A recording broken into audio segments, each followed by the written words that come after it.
Arkansas. He is chair of the Senate Intelligence Committee, also sits on Armed Services. You were in the middle of many of these briefings yesterday, Senator, so it's great to get your insight here.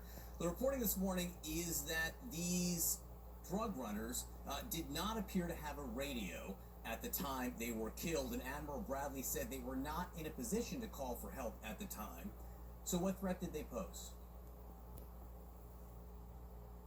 Well, John, the threat they pose is the threat that the boat that was destroyed yesterday posed and that all these other boats pose.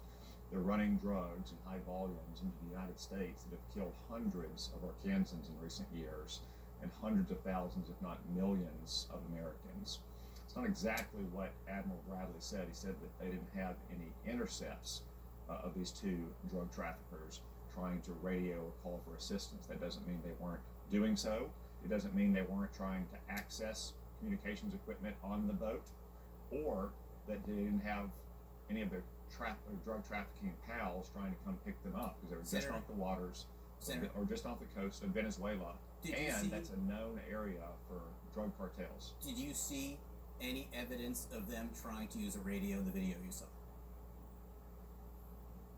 Well, I saw lots of evidence of them standing on the boat that had been capsized. That wasn't my question. Did you see any evidence? Trying to get it back up, trying to flip it over.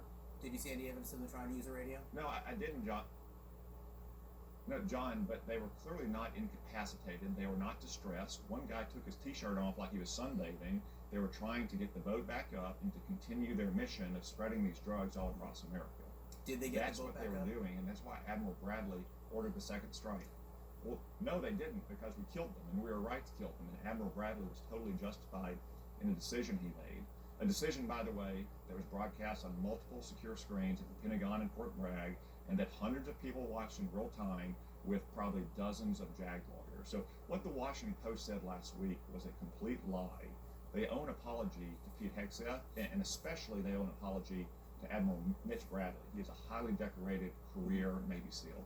Well, the Washington Post reported there was a second strike, which at first the administration seemed to deny. Let me ask you this specific question. Would it be legal for police in Arkansas to kill suspected drug dealers on a boat in an overturned lake? Well, John, let me go back to the premise of your question. The Washington Post reported that Pete Hegseth had given an unlawful order of no quarter or no one left alive or kill them all. Pete Hegseth denied that last week, and it didn't deny that there was a second strike.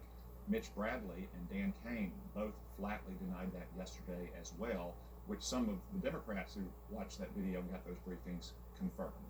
So that's what the Washington Post reported. That is a total and complete lie.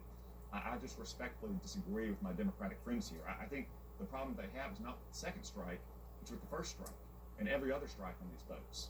They think the entire operation is not well-founded. I just disagree with them. I think with the analogy I would draw is not Arkansas police officers dealing with American citizens. If those boats were loaded with bombs or missiles headed for the United States, I don't think anyone would dispute that we had every right and indeed a duty to intercept them. But those drugs detonate like a bomb all across Arkansas and all across America, killing hundreds of Arkansans and hundreds of thousands of Americans. Our government has a duty to protect our communities from those drugs. Senator, that's exactly what we're trying to do. Can I just take this in pieces? And we first answer my question. Would it be legal for police in Arkansas to kill suspected drug dealers on an overturned boat in a lake in Arkansas? Just answer that, and then I will address your question on the other lake. John, the premise of your question is not well-founded.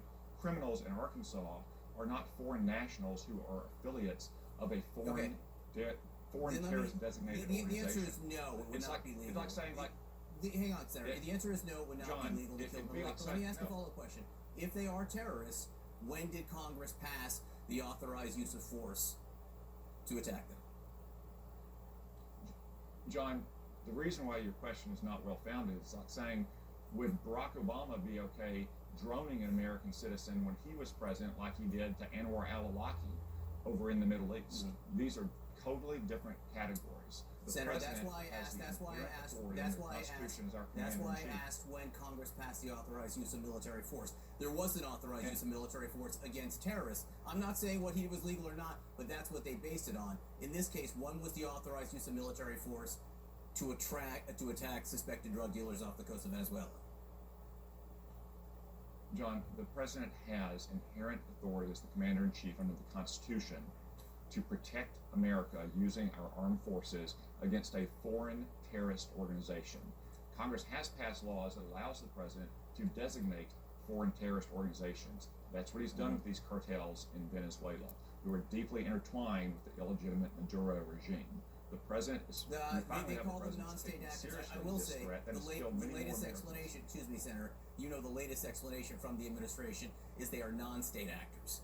In this case, that is important for them to designate. They are non-state actors here. They are not, for purposes of attacking them off the coast of Venezuela, connected to the Maduro regime. They're non-state actors there. And Andrew McCarthy and other conservative writers will say that they don't qualify by the statutory definition of what a terrorist is in U.S. code.